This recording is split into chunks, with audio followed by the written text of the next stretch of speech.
Parágrafo 2º, na página 105, da instituição e dos efeitos do sacramento da Eucaristia. Quando instituiu Jesus Cristo o sacramento da Eucaristia, Jesus instituiu o sacramento da Eucaristia na última ceia que celebrou com os seus discípulos na noite que precedeu sua paixão, na quinta-feira santa aqui para nós, né? Por que instituiu Jesus a Santíssima Eucaristia? Jesus instituiu a Santíssima Eucaristia por 3 razões principais. Primeiro, para ser o sacrifício da nova lei. Segundo, para ser alimento da nossa alma.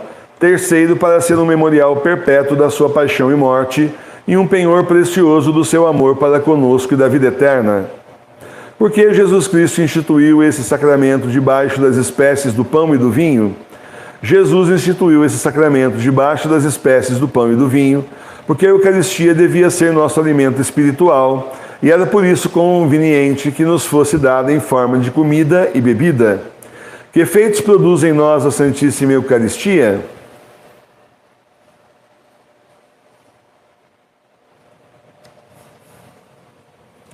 Os principais efeitos que a Santíssima Eucaristia produz em quem recebe dignamente são: primeiro, conserva e aumenta a vida da alma, que é a graça, assim como o alimento material sustenta e aumenta a vida do corpo. Segundo, perdoa os pecados veniais e preserva dos mortais. Terceiro, produz consolação espiritual. Não produz em nós a Santíssima Eucaristia outros efeitos? Sim, a Santíssima Eucaristia produz em nós outros 3 efeitos, a saber: primeiro, enfraquece nossas paixões e em especial amortece em nós o fogo da concupiscência. Segundo, aumenta em nós o fervor e nos ajuda a proceder em conformidade com os desejos de Jesus. Terceiro, nos dá um penhor da glória futura e da ressurreição do nosso corpo.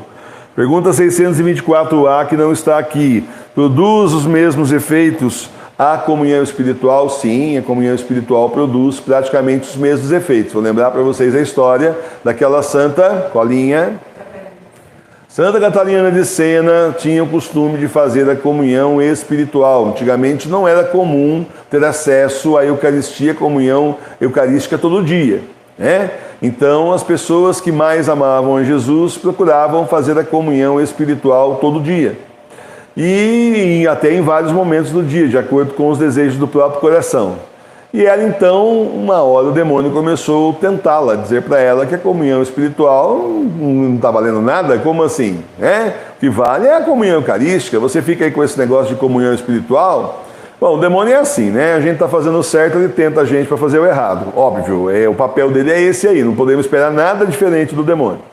E ela então entrou em oração, ficou muito angustiada e entrou em oração, pedindo ao Senhor que mostrasse para ela se realmente ele se agradava também da comunhão espiritual.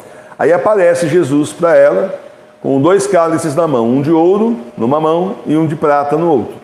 Jesus diz assim para ela: nesse cálice de ouro eu coloco as suas comunhões eucarísticas e no de prata eu coloco as comunhões espirituais. Mostrando que, sim, o Senhor aceita a comunhão espiritual, nem podia ser diferente, porque Ele próprio nos dá a comunhão espiritual. E além disso, tem outra coisa importante também, o Concílio de Trento. O Concílio de Trento foi ali no século XVI, foi um concílio assim, realmente muito sério. Não que os outros não tivessem sido, mas foi assim, muito rígido, porque precisava combater a heresia luterana que estava aí entrando, feito uma água suja nas igrejas. Precisava realmente determinar o certo é certo, é errado e não ficar sombra de dúvida. Então é muito comum você pegar documentos do Concílio de Trento e você ler assim: olha, é tal coisa, quem disser o contrário seja apóstata, seja, enfim, excomungado e por aí vai. É muito comum, é muito definitivo. E o Concílio de Trento assume que realmente existe a comunhão espiritual, é aprovada pelo Concílio de Trento. Assim como também a perfeita, a contrição perfeita também é reconhecida pelo Concílio de Trento, que é a base da confissão espiritual. Então, meus irmãos e minhas irmãs, nós estamos rigorosamente dentro do que ensina a Santa Igreja, não tem para ninguém. É claro que tem um pessoal aí tradicionalista que se diz tradicional, diz que entende da igreja e vem falar abobrinha, né? Nem existe comunhão espiritual. Eu falei: rapaz, tradicional, você é tradicional fake, né? Porque não conhece nem o Concílio de Trento, dá vontade de morrer, né? Sinceramente, né? Você simplesmente está por fora. Aí, claro, As pessoas foram concentrando, né? Pelo menos da década de 60 para cá, foi concentrando tudo na figura do padre, né? Foi tirando de Jesus e foi concentrando no padre. O resultado deu nisso aí, né? Padre com calcinha apertada cantando por aí, com roupa apertada, chapéu de boiadeiro e tudo mais, padre bombado, padre com camisa aberta, padre rebolando com mais um monte de moça em show, padres entre aspas, né? Fazendo missa com chapéu. Deu nessas coisas assim que a gente vê por aí, que são pra lá de absurdas. Eu, assim, tinha vontade de conversar com o Monsenhor Cícero Varenga, perguntar para ele: Monsenhor Cícero, o que o senhor acha disso? Nossa, ia xingar muito.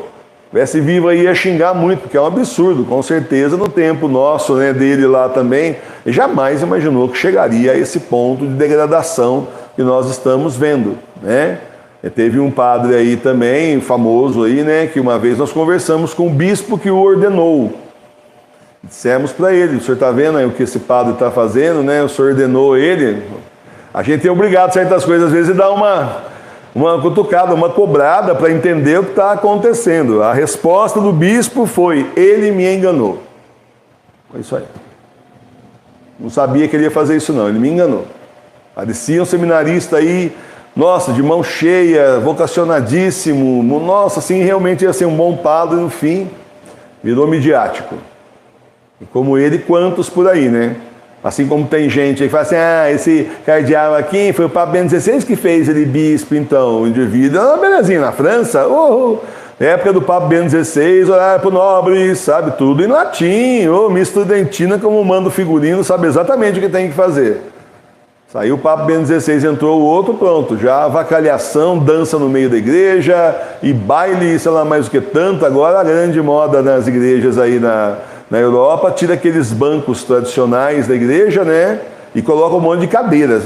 Gente, o que é isso, gente? Até a gente aqui fez um esforço grande para comprar banco de igreja, como é que põe cadeira? Claro, é mais fácil para você tirar, virar pista de skate, pista de dança, desfile, é muito mais fácil. Então, cadeira é móvel. O banco é mais difícil de tirar. Esse bancão, né? Cabe lá 5, 10 pessoas, aquelas catedrais enormes, bonitas, né? Não, isso aí, agora, catedrais enormes e bonitas é o seguinte, gente, não vai sobrar pedra sobre pedra, tá bom? Uma das profecias está no livro aí, Profecias do Fim do Mundo, que diz exatamente isso: serão todos destruídos. Então, assim, nossa, mas o Senhor vai destruir os templos que eram dele, então, que eram dele, né, que não são mais, né? Lembra que o templo de Jerusalém também foi todo destruído? O templo de Jerusalém sobrou só a base. É o Muro das Lamentações, é isso, gente, é a base de onde era o templo de Jerusalém antigamente. É a parte do alicerce. Só que como o templo era em cima, tem um desnível, né? O templo era em cima e embaixo ficava esse murão ali. Eles fizeram para poder em cima erguer o templo. Ele foi destruído, sobrou só o muro. E o Senhor permitiu.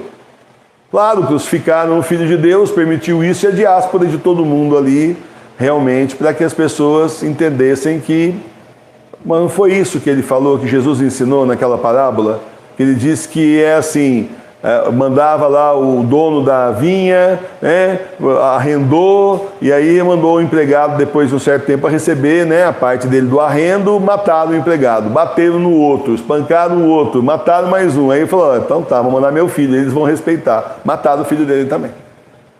Claro que daí, na sequência, mandou os guardas dele para acabar com todo mundo. O que estamos todos esperando?